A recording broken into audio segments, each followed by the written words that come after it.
aperta muito não, senão o pessoal espana. Vocês não estão acostumados com tanto amor. Perigoso. Glória a Deus, queridos. Sejam bem-vindos de coração. Nós amamos você. Amém? E com muita, mas muita alegria, abra sua Bíblia em Atos 11, 19. Glória a Deus. Atos, capítulo 11, versículo 19. Parece que eu estou chamando meu cachorro agora, né? Meu cachorro chama Atos, e eu falo assim com ele. A Thaís já me olhou. Está chamando o cachorro? Não, estamos abrindo a Bíblia.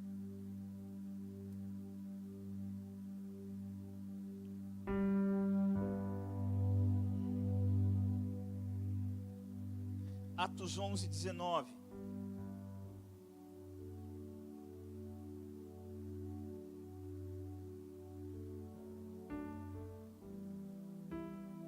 Diz assim: então, os que foram dispersos por causa da perseguição que sobreveio a Estevão, se espalharam até a Fenícia, Chipre e Antioquia, não anunciando a ninguém a palavra, senão somente aos judeus. Alguns deles, porém, que eram de Chipre e de Cirene, e que foram até Antioquia, falavam também aos gregos, anunciando-lhes o evangelho do Senhor Jesus.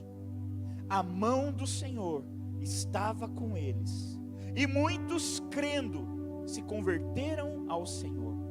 A notícia a respeito deles chegou aos ouvidos da igreja que estava em Jerusalém, e enviaram para lá Barnabé. Tendo ele chegado e vendo a graça de Deus, se alegrou e exortava a todos a que com firmeza de coração permanecessem no Senhor, porque era homem bom, cheio do Espírito Santo e de fé, e muita gente se uniu ao Senhor.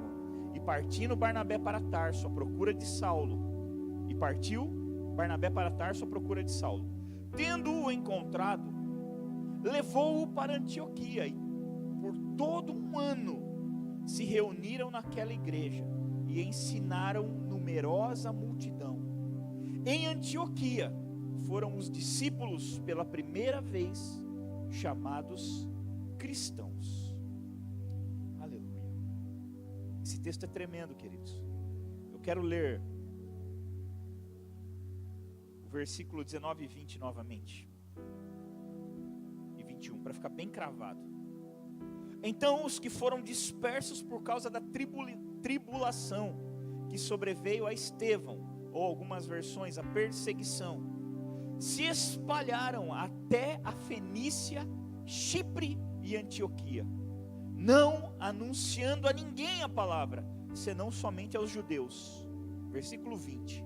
Alguns deles, porém, que eram de Chipre e de Cirene, e que foram até Antioquia, falavam também aos gregos, anunciando-lhes o evangelho do Senhor Jesus. A mão do Senhor estava com eles, e muitos, crendo, se converteram ao Senhor. Esse texto ele é muito lindo, ele sempre mexeu muito comigo. Eu já preguei ele algumas vezes, talvez até aqui, mas eu quero pregá-lo hoje. Eu quero explanar esse texto por uma ótica um pouco diferente. A Bíblia é viva, e tudo que é viva se movimenta, tudo que é viva muda, tudo que é vivo se transforma. A palavra também. Se nós pregássemos o ano inteiro o mesmo versículo aqui, todo culto nós teríamos uma revelação diferente, porque a Bíblia é viva, e tudo que é vivo muda, tudo que é vivo se transforma, tudo que é vivo reproduz, tudo que é vivo se renova. E queridos, esse texto basicamente ele fala de um tempo de tribulação que veio sobre a igreja, um tempo em que um das pessoas mais influentes da igreja, um jovem influente, ele foi perseguido e martirizado, mataram ele, ele se tornou um mártir da igreja. E quando Estevão foi morto, quando Estevão foi assassinado, aquilo meio que agradou ao povo. E começou uma perseguição contra a igreja que estava em Jerusalém. E a igreja, quando foi perseguida, ela começou a fugir. Ela começou a se dispersar. E nessa dispersão, eles foram entrando em alguns lugares, foram indo para algumas ilhas, eles foram fugindo da perseguição. Mas por onde eles passavam, eles anunciavam o evangelho. Eles pregavam a fé que eles tinham. E graças a essa perseguição, a igreja foi se movendo. A igreja foi pregando. Foram nascendo os evangelistas. E eles iam passando e ministrando, anunciando Jesus. As pessoas iam se convertendo. E milagres iam acontecendo. E aqui fala de 2 grupos de pessoas que chegaram em uma determinada região. A Bíblia conta que vem um primeiro grupo. E aquele grupo ele vem pregando para os judeus. Ele vem tentando converter os judeus. Mas havia muitos gregos naquela região que o evangelho não foi anunciado para eles. E a Bíblia diz, vem um grupo que estava fugindo da dispersão, estava fugindo da perseguição. E esse grupo passou por ali, e ele evangelizou alguns judeus. Mas, algum tempo depois, veio um segundo grupo, que também estava fugindo da perseguição, que também estava correndo, estava se escondendo, fugindo, e por onde fugia pregava. Mas aquele segundo grupo, eles provocaram um grande avivamento naquele lugar. Antioquia pegou fogo quando aquele segundo grupo passou. Veio um grupo de crente ali, mas quando veio esse segundo, o negócio pegou fogo. A ponto da igreja em Jerusalém ficar sabendo, mandar gente para ajudar. Falou, tá pegando fogo aqui, manda alguém. Não tem pastor aqui, a gente saiu evangelizando e Deus foi operando, as coisas foram acontecendo e o fogo pegou. Agora tem um monte de gente aqui querendo servir a Deus e a gente não sabe o que fazer com eles. E aí a igreja então envia Barnabé, que era um homem de Deus, era um pastor, um homem maduro. E Barnabé chega, olha, ele vê aquele avivamento, ele fala, uau, tá demais isso aqui. Gente, é o seguinte, eu vou ter que dar uma saidinha, porque está faltando alguma coisa aqui ainda. Está faltando uma parte desse avivamento, que está lá em Tarso, eu vou lá buscar ele. Então, vocês continuam nessa pegada. Não desanimem, não cansem, não parem. Vai vir perseguição, vai vir luta, o inimigo está furioso. Mas não parem. Não se detenham, continuem fazendo essa obra com essa intensidade, com esse temor, com esse entendimento que vocês estão fazendo. E aí Barnabé vai até Tarso, pega Saulo, volta. E quando ele volta, aquele avivamento, aquela coisa linda, queridos. E aí eles ele passa 1 ano ali ensinando aquela igreja. E a coisa foi tão grande, foi tão forte, que pela primeira vez, os seguidores de Jesus foram chamados cristãos. Isso é demais, sabe por quê? Porque vocês sabem disso, eu já falei várias vezes aqui, todo mundo já pregou isso. A palavra cristão, por mais que pareça estar no aumentativo, na verdade cristão significa um pequeno Cristo. Um cristão, um pequeno Cristo. É mais ou menos falar assim, o discípulo do Lucas está se tornando um Lucão. Um pequeno Lucas. E eles nunca tinham sido comparados com Cristo. Os discípulos, os seguidores, nunca antes haviam sido comparados com Cristo. A Bíblia diz que o povo olha para eles e fala, eu vejo neles o que eu via em Jesus. Eu ouço deles o que eu ouvia de Jesus. Eles fazem obras muito parecidas com as obras que Jesus fazia.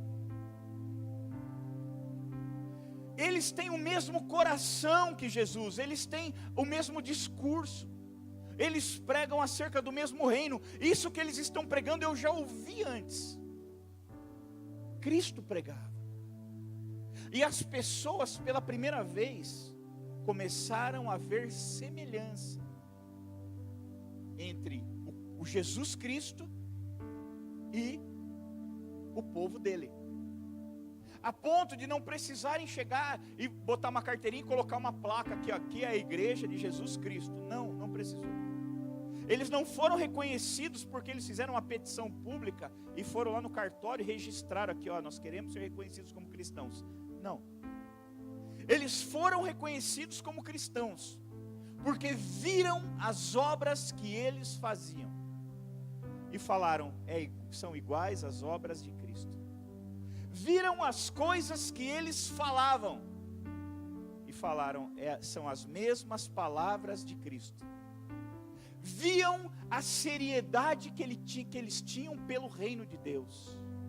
E eles falaram, é a mesma seriedade que Cristo tinha. Eles viam a conduta, a moral, o caráter, e falavam, é a mesma conduta, moral e caráter que Cristo tinha. E eles chegaram à brilhante conclusão. Depois de tudo que nós estamos vendo e ouvindo, nós entendemos. Chegamos à seguinte conclusão, eles são cristãos. Eles são pequeno Cristo. Imagina as pessoas, eles falam, não, tem um grupo aí, mas que grupo? Eu não sei, mas como que eles chamam? Não tem nome. Mas o que eles fazem? Eles fazem o que Cristo fazia.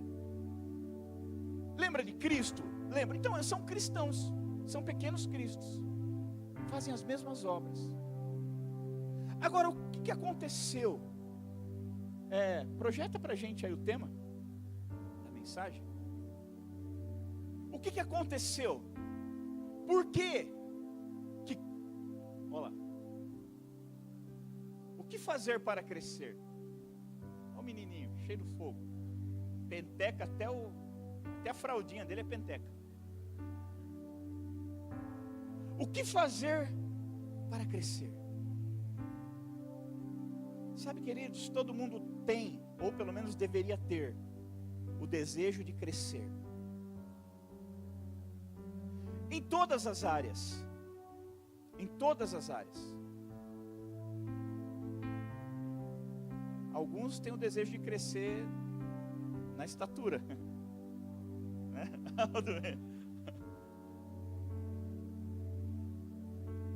Mas nós temos que ter o desejo de crescer como pessoa, como ser humano.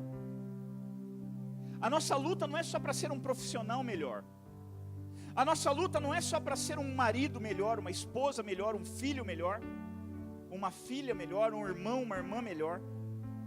Não. Nós temos que trabalhar para sermos seres humanos melhores. A ponto de olharem para nós e falarem, puxa, eu leio a Bíblia, ou eu assisto os filmes, e eu vejo um povo que são pequenos cristos nessa terra. Eles poderiam fazer justiça com as próprias mãos, mas eles não fazem. Eles poderiam apedrejar o outro, mas eles não apedrejam. Eles poderiam acusar, mas eles não acusam. Assim como Cristo fazia. Certa vez pegaram uma mulher em adultério. No meio do adultério, no ato de adultério. Aquilo era um crime de pena de morte. E cataram essa mulher e levaram até Jesus. E jogaram na presença dele e falaram, e aí? Foi pego em adultério. O senhor sabe o que diz a lei? A lei manda apedrejar. Imagina os caras babando, olho sangrando já. Vontade de matar aquela mulher na pedrada. E aí Jesus falou, tá bom. Então quem for melhor do que ela, quem se sentir com moral, quem não tiver pecado, que atire a primeira pedra. Mas a lei diz, tá bom, a lei diz, mas eu estou dizendo, atire a primeira pedra, quem não tiver pecado. Quem consegue viver nessa terra sem pecar, vai lá, você tem autoridade para matar essa mulher. E a Bíblia diz que eles soltaram as pedras e foram embora.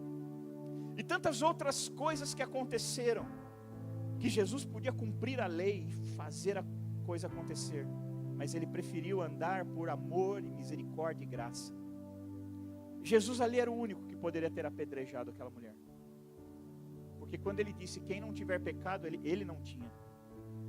Ele era o único que poderia condenar, que tinha moral, que tinha autoridade espiritual para condenar aquela mulher. Era o único. Quando todo mundo soltou a pedra, era a hora dele falar, tá vendo como eu sou melhor que vocês? Dá uma pedra aqui. Tchau. Ele poderia usar aquele momento para se sobressair e para mostrar, tá vendo? Vocês não podem, mas eu posso. Ah, querido, se fosse um crente ali, dificilmente perderia aquela oportunidade, não é? Ah, mas vinha sapateando, passava uma na pedra e tome, se errasse pegava outra. Porque infelizmente nem sempre nós nos parecemos muito com Cristo, não é verdade? Nem sempre nós temos as mesmas atitudes de Cristo. Nem sempre nós temos o mesmo sentimento de Cristo. Nem sempre nós temos o mesmo amor que Cristo. Nem sempre nós temos o mesmo desejo de amar as pessoas como Cristo tinha. Cristo era o único que conseguiu orar para Deus.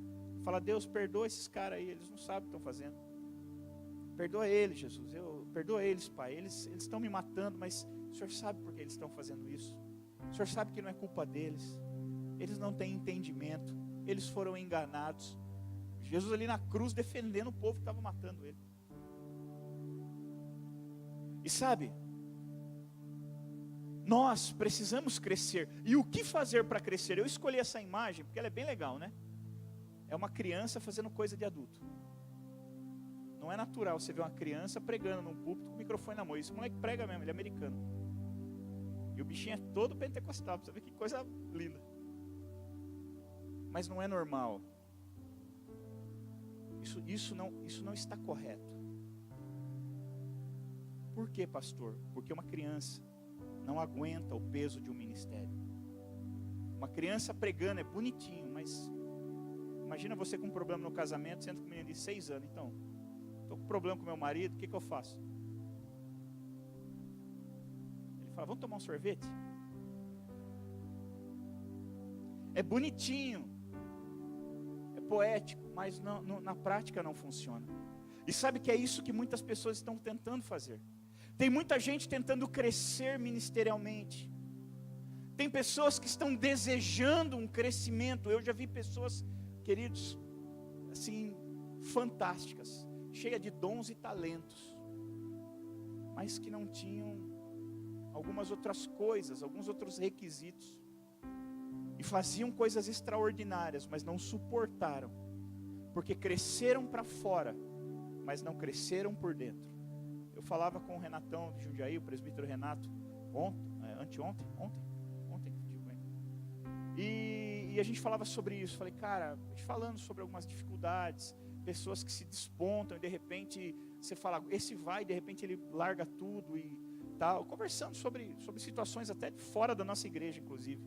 Ministérios de jovem que crescem e avançam, de repente você fica sabendo que o ministério acabou. Você fala: mas como? Estava indo tão bem, estava crescendo tanto. Eu falava com ele isso, falava: cara, é que às vezes nós não estamos preparados para viver o crescimento que nós desejamos viver. Todo mundo quer ministérios, todo mundo quer liderança, todo mundo quer exposição, todo mundo quer louvor, quer palavra, quer ministérios assim. Ninguém quer ministério infantil, ninguém quer ministério da limpeza, ninguém quer esse tipo de ministério, porque ninguém vê. São ministérios que não aparecem. Todo mundo quer ministérios que dão evidência, porque é gostoso a evidência. É legal a evidência. É legal e não é, né? Tem os seus contratempos. Eu falava com a Thaís ontem. A gente, às vezes, eu estou aqui, todo mundo está me vendo, mas eu não estou necessariamente guardando o rosto de todo mundo. E aí a pessoa vem para ir na igreja pela primeira vez, e ela me viu. Ela sabe quem eu sou, mas eu a vi também, mas eu ainda não sei quem ela é. E aí na rua encontra: tudo bem, boa tarde, paz, pastor. Eu sou tua ovelha. Glória a Deus, prazer, querido. As coisas estão crescendo e todo mundo sabe quem eu sou, mas às vezes eu não tenho contato com todo mundo. A coisa está tomando uma proporção maior. Por isso que hoje nós temos supervisores, nós temos líderes, nós temos discipuladores, porque o pastor não tem condições de atender todo mundo, de cuidar de todo mundo. Mas ministério de evidência tem o seu lado bom, tem o seu prestígio, mas também tem o seu peso. Tem o seu peso. Hoje hoje de manhã mesmo, nós fomos para Jundiaí buscar o jornal da igreja. E aí nós voltamos e a gente ia no mercado. Vamos lá no mercado pegar umas marmitex, estava na hora do almoço. Falei, então você desce, eu não vou descer porque eu estou de bermuda e boné. E eu sei que se um jovem me vê de bermuda e boné, pastorzão. Mas se uma senhorinha me vê, vai falar, meu Deus, vai sair da igreja. Você não acredita? O pastor de crocs, bermuda, camiseta e boné virado para trás no mercado. Já aconteceu, acredite, já aconteceu. Já aconteceu e já aconteceu bastante vezes. Então, por exemplo, por causa da minha exposição, eu tenho que tomar cuidado com que roupa eu vou no mercado. Eu não posso mais andar do jeito que eu gosto, chinelão, bermuda. Outro dia, lá no parque da cidade, quando a gente foi fazer o evento lá, eu fui de boné, aí uns irmãos, uns jovens, pastor, você tá disfarçado de jovem hoje? Eu falei, não, é que você sempre me vê disfarçado de pastor. Eu sou assim, eu vivo assim. É que quando você me vê, eu estou disfarçado de pastor. Mas a exposição, ela traz um peso. Eu tenho que tomar cuidado nos lugares que eu vou, com a roupa que eu vou. Por quê? Porque se chegar lá eu não sou pastor só dos jovens, eu sou pastor de toda a igreja. E aí tem uma ovelhinha minha lá de 80 anos. Se ela me ver de bermuda e chinelo, se ela não morrer fulminada ali na hora, não infartar, ela vai ficar chateada, traumatizada, ferida, decepcionada. Então, por causa disso, a gente tem que evitar um pouco determinadas roupas em determinados ambientes. Eu não estou falando de roupa indiscreta não, queridos. Estou falando de roupa larga. Mas as pessoas olham, o pastor, eles esperam uma conduta do pastor. E se você não andar na linha ali, você machuca o coração de alguns irmãos. Então, para não fazer isso, a gente prefere, desce você, eu fico aqui no carro. Hoje eu não estou de pastor. Hoje eu estou de Jobert, eu não estou de pastor, não posso descer. Parece uma coisa absurda para você, mas um dia você vai ser um pastor, uma pastora, amém? E você vai entender, você vai lembrar dessa mensagem, falar, agora eu entendi o que o pastor estava falando. Mas veja, queridos, por que um grupo, voltando para a palavra, por que um grupo passou e não fez nada, não aconteceu nada, e o outro grupo passou e fez um estrago ali, provocou, promoveu um avivamento? Eu quero dizer uma coisa para vocês, muitas igrejas passaram nessa cidade e estão nela até hoje. Muitos ministérios de jovens passaram por essa cidade, estão nela até hoje. Mas nós temos nos levantado para ser um ministério diferente, para ser uma igreja relevante, para ser uma igreja diferente, que não anda segundo o curso do mundo, que não anda uma igreja. Outro dia eu falava isso, uma pessoa me perguntou, João, por que a GP cresce mais do que outros ministérios? Eu falei, eu não sei, porque eu não conheço outros ministérios, mas nós temos, eu tenho uma desconfiança. Nós temos procurado, temos feito um trabalho que tem dado certo. Deus tem nos abençoado, tem nos agraciado. Aquilo que nós temos feito tem agradado o coração de Deus.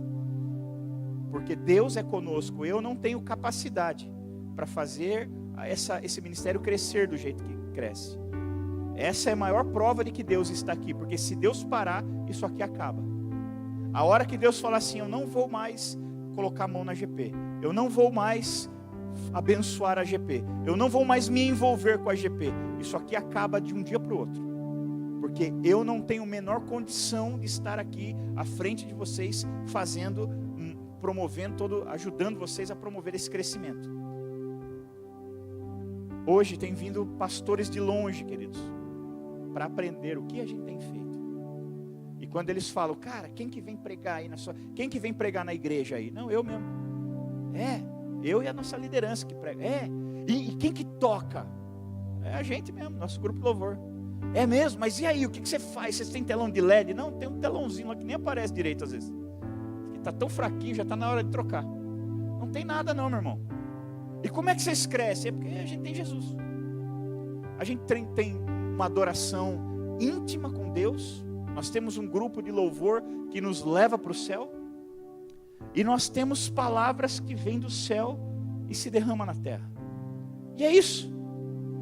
Nós não fazemos nada que as outras igrejas fazem para crescer. Não fazemos nada. Nós simplesmente amamos Jesus e ensinamos acerca dele. E as pessoas voltam todo culto, você acredita?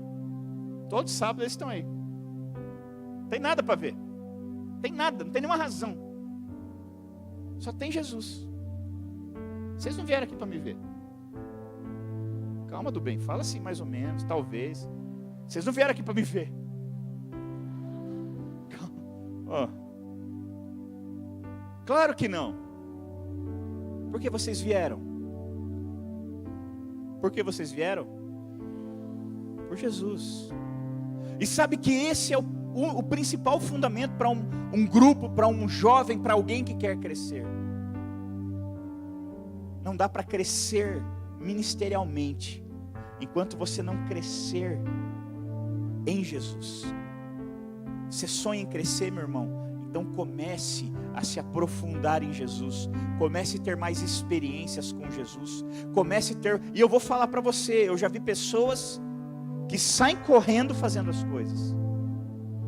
E que tentam crescer fora mais do que são por dentro.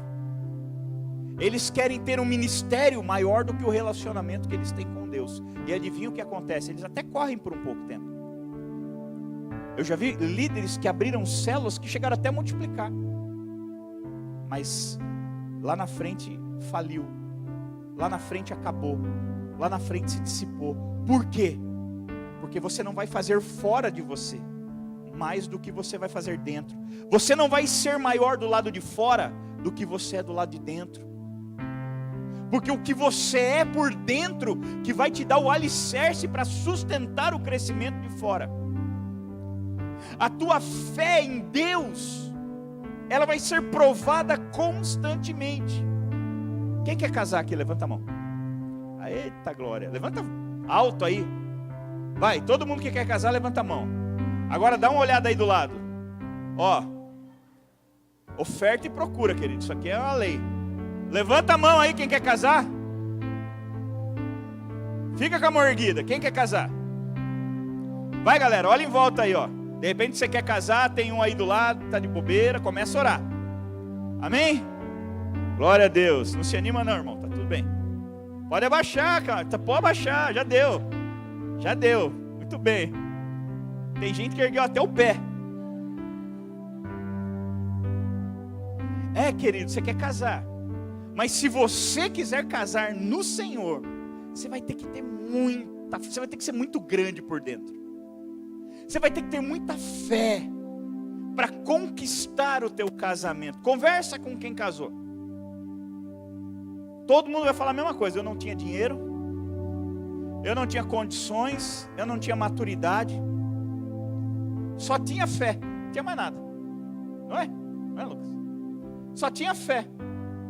Alguns precisaram de fé até para conseguir alguém. Porque falou, sem fé não vai. Eu preciso de muita fé para... Deus, faz alguém me olhar, meu pai. Faz alguém me olhar. Bota um óculos aí de distorção. Um óculos de realidade aumentada na turma aí. Né? Quem quer casar, meu querido, tem que estar grande por dentro. Tem que ter fé. Tem que ter muito amor. O período do namoro é um período muito delicado, muito complicado, é um período terrível. Namorar em santidade é terrível. Terrível. Só os fortes conseguem. Vou falar de novo, você dá um glória a Deus mais de crente aí. Só os fortes conseguem namorar em santidade.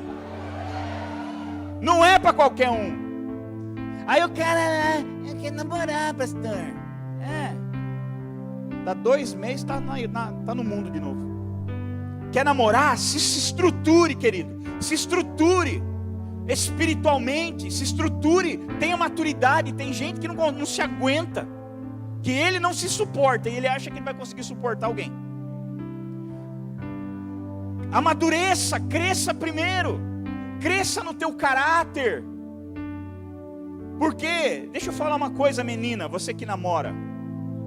Hoje o pau vai torar, hein? Menina que namora, presta atenção aqui. Fala, Jeová. Ó,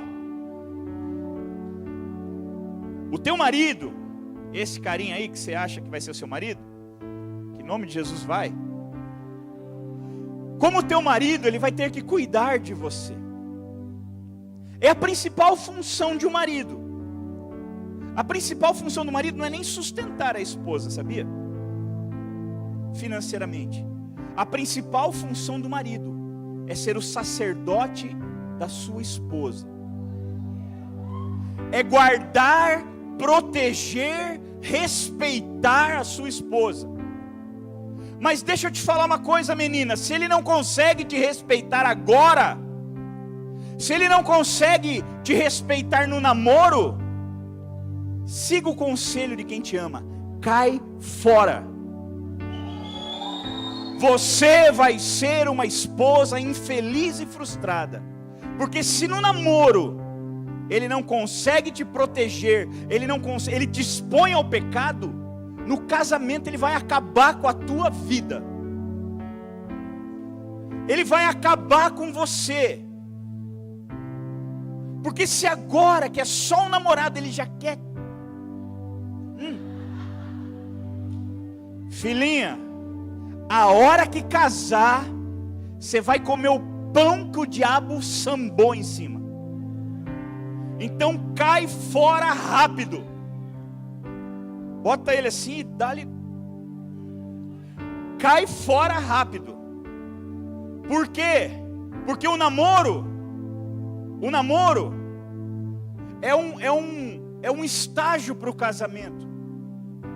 Não pense que namorando ele vai sossegar. Sossega nada. Não pensa que namorando, que casando ele vai mudar. Muda nada. Se ele não tem caráter agora, ele também não vai ter caráter lá. Se ele não cuida de você agora, ele também não vai cuidar lá. Se ele não é o teu sacerdote agora, também não vai ser no casamento. Se ele te expõe ao pecado agora,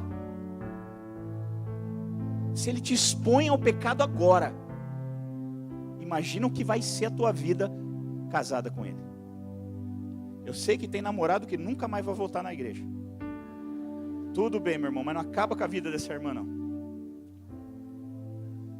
Isso é verdade, quer vocês gostem ou não, concordem ou não, a verdade é essa. O namoro, ele só serve para isso. É um estágio. Você pega um estagiário ruim, se você efetivar ele vai ser um funcionário ruim. Agora, se o cara no estágio ele é esforçado, ele trabalha, ele se dedica, ele se doa, pode contratar que o cara vai ser um funcionário bom. É a mesma coisa. Um namorado é um marido estagiário. Uma namorada é uma esposa estagiária.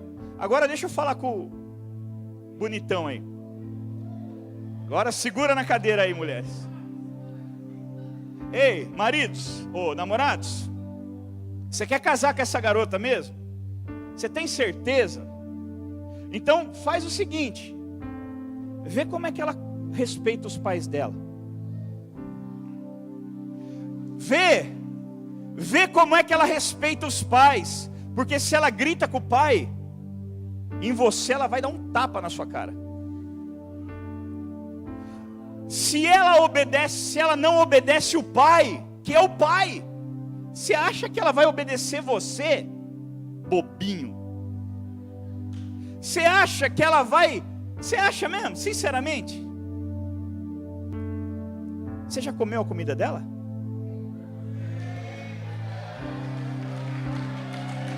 Fala, Jeová! Hã?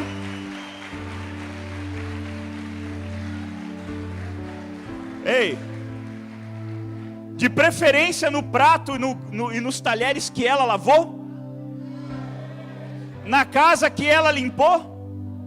Porque você vai ter que conviver com esse trem aí, meu querido. Se você chegar na casa dela, ela falar, limpei a casa para você, meu bem. Uhul. Todo dia você vai chegar em casa, a casa vai estar limpa. Se ela falar aqui, ó, fiz uma comidinha para você, chamou você para almoçar, mas não foi a mãe dela que cozinhou, foi ela. E aí ela faz aquela comida boa, com carinho. Você vê que às vezes não fica nem tão bom por falta de prática, mas você vê que teve esforço. Você vê aquele prato limpinho, aquele copo transparente, cristalino. Ah, meu camarada, cai para dentro. Pode casar que eu garanto. Agora, querido, a menos que você queira viver de cachorro quente e miojo o resto da vida, a menos que você queira enriquecer o tio do cachorro quente ali que fica ali no Pacaembu, cai fora. Por quê? Porque não cresceu ainda. É isso aí, ó. É uma criança querendo fazer coisa de adulto. Casamento é para adulto, não é para criança. Criança brinca de boneca em casa. Criança brinca de carrinho em casa.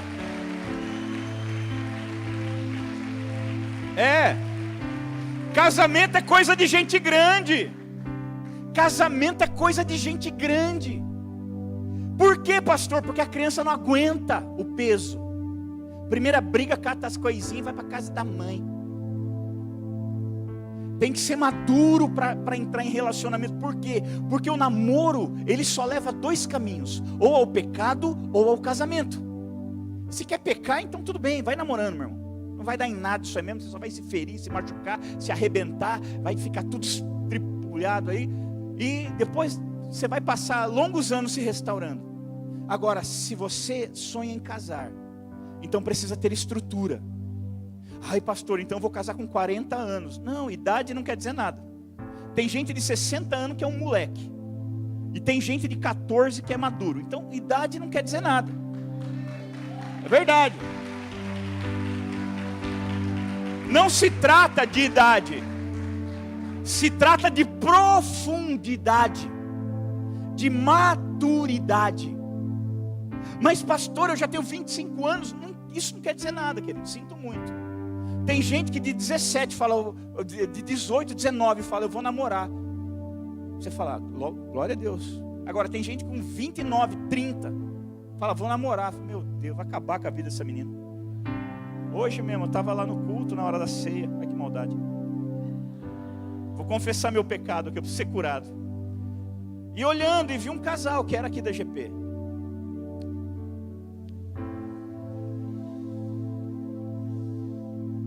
Sei que muitos já sabem do quem eu estou falando. Mas, enfim. A hora que eu olhei, queridos, aquele namoro, os 2 apagados. Ele era uma bênção, ela era uma bênção. Aí decidiram começar a namorar. Hoje os 2 apagados. Sentadinhos ali, namorando. Daquele jeito, aquele namoro sem ninguém cuidando, sem maturidade. Eu estou falando de pessoas que já têm uma idade avançada. Pessoas de quase 30 anos. Opa, calma aí, irmão. Tudo bem, tudo bem. Apagados. Você olha, você não vê mais brilho de Cristo. Você não vê mais envolvimento com as coisas de Deus. Só vem no culto em dia de Santa Ceia. Eram tão bem quando estavam sozinhos. Começaram a namorar, acabaram. Veja, algumas pessoas, quando começam a querer namorar, vêm conversar comigo, marcam um horário, vem até tremendo, suando. Pastor, porque... nos perdoa, mas a gente quer começar a namorar. Querido, eu amo isso. Eu quero que vocês namorem mesmo. Por isso que eu falei, fica olhando aí de olho aí, querido. Eu quero que vocês casem, que vocês vivam cada fase da vida de vocês. Como eu olho para o meu filho, eu falo, cara, um dia você tem. Eu já oro pela esposa dele. Então, se tiver alguém na fila aí, saiba que vai ter que passar por mim primeiro, hein? Eu já oro pela esposa do meu filho. Desde quando ele era criancinha, bebê, andava de fraldinha, eu já orava, dá uma esposa para ele, meu Deus. Prepara uma mulher de Deus para ele. Ele lá de chupetinha e fraldinha andando. Dá uma esposa, prepara uma esposa para esse moleque. Prepara uma mulher de Deus para ele. Uma mulher que vai ser uma bênção na vida dele, que vai correr com ele no ministério. Tira, meu Deus, tira todo empecilho aí, manda alguém de Deus. Por quê? Porque ele era um bebê, mas ele já tinha um pai. E eu como pai, eu já orava, eu já abençoava a vida dele. E eu falo isso para ele. A gente conversa sobre esses assuntos, eu falo com ele, cara, a questão é assim, assim, assim. Funciona, existe o jeito humano de fazer e o jeito certo. O jeito certo é o de Deus, é assim, assim, assim, assim. E sabe o que acontece, queridos? Por que muitas vezes nós não conseguimos crescer? Por isso que o tema é o que fazer para crescer. Todo mundo quer crescer, mas não sabe como. Ai, pastor, ó, eu quis multiplicar minha célula, eu tentei multiplicar 3 vezes, não consegui. É porque você não está pronto ainda. Você não está preparado ainda, querido. Se multiplicar, você morre, você e sua célula. O que eu tenho que fazer? Você tem que se aprofunde mais. Busque mais a Deus. Viva mais em fé. Faça mais coisas. Seja mais crente, seja mais firme. Aperfeiçoe o seu caráter. Você tem que ter um caráter, não digo impecável, porque eu não sei se alguém tem o caráter impecável, mas você tem que ter o melhor possível, para não ficar lá envergonhando o nome de Jesus. Às vezes é Deus que não deixa alguns crescer. O diabo está impedindo. Que diabo nada, é Deus. Tem gente que é o diabo, mas tem gente que é Deus que está falando, filho, eu estou te protegendo do crescimento. Tem pessoas que não crescem porque Deus está protegendo eles do crescimento. Porque Deus fala, se crescer, morre. Então tudo que Ele vai fazer, Deus frustra. Tudo que Ele vai fazer, Deus frustra. Porque Deus fala, se você crescer, você morre. Se você crescer, sua vida acaba. Você não tem estrutura. E aí o que eu vou ficar fazendo? Chorando minhas pitangas? Eu fali 5 células antes de multiplicar minha primeira. Já falei isso aqui também. 5 células. Por quê? Era Deus que não estava deixando eu multiplicar. Porque eu era imaturo. Eu era ralo, eu tinha um caráter duvidoso. Eu não tinha um relacionamento concreto com Deus. Eu não tinha uma fé aprovada ainda. Eu não tinha mostrado nada para Deus, só trabalho. Eu trabalhava, fazia, ministrava. Mas eu não tinha mostrado a minha essência ainda. Eu não tinha caráter para ser um grande líder. Eu não tinha fé para ser um grande líder. Eu não tinha relacionamento com Deus para ser um grande líder. Eu não tinha santidade suficiente para ser um grande líder. E eu louvo a Deus por Ele não ter permitido que eu crescesse e multiplicasse. Queridos, eu fiz tudo o que eu faço hoje. E hoje eu cresço. E na época eu fazia igualzinho e não crescia. Pelo contrário, eu fazia mais na época. Porque eu tentava de tudo. Eu peguei uma célula, eu treinei 5 líderes. Catei essa célula, multipliquei. E coloquei os 5 líderes dentro da célula. A célula faliu. Aí começou a ir mal, eu fui lá ajudar e a célula faliu. Ficamos em 6 líderes lá e a célula faliu. Eu não conseguia multiplicar. E eu falava, Deus, todo mundo multiplica, por que eu não consigo? Hoje eu entendo. Eu não podia. Eu não tinha condições. Eu não tinha capacidade. Eu não tinha espiritualidade para ser um grande líder. Eu não tinha sabedoria.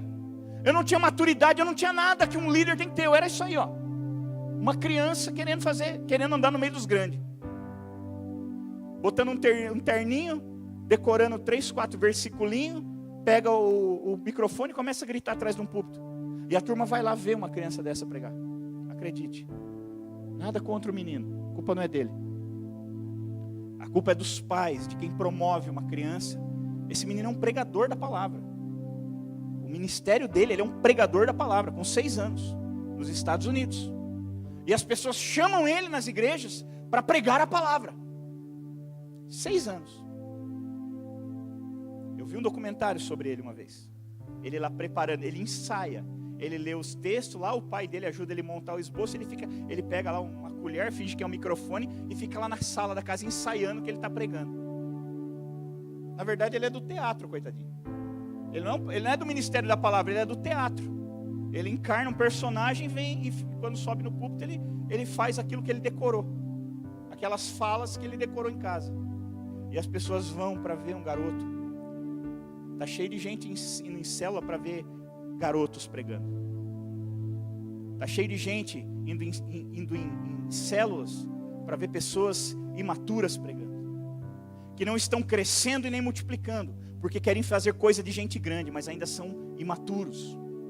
É estranho falar de imaturidade numa rede de jovens. Né? Porque o jovem, naturalmente, ele é imaturo. Porque a maturidade ela vem com a experiência, com o tempo. Mas veja, eu não estou falando maturidade, só maturidade natural. Eu estou falando de maturidade espiritual. Hoje, queridos, tem adolescentes, juniores, que têm níveis espirituais maiores do que muito jovem. Hoje tem juniores que são muito mais consagrados, com 11, 12 anos, do que muito jovem de 16, 17, até 18 anos, ou mais. Tem muito adolescente junior que está tendo experiência com Deus, de Deus falar com ele, de Deus dar revelação da palavra, de Deus dar entendimento da Bíblia. E tem jovem chamando Jesus de Genésio ainda. Não se trata de idade, se trata de interesse. Quem tem interesse corre atrás. Quem tem interesse lê a Bíblia. Quem tem interesse ora. Quem tem interesse se santifica. Quem tem interesse é crente lá fora também. Luz nas trevas. O maior segredo, na minha opinião, é o cara que consegue ser luz lá fora.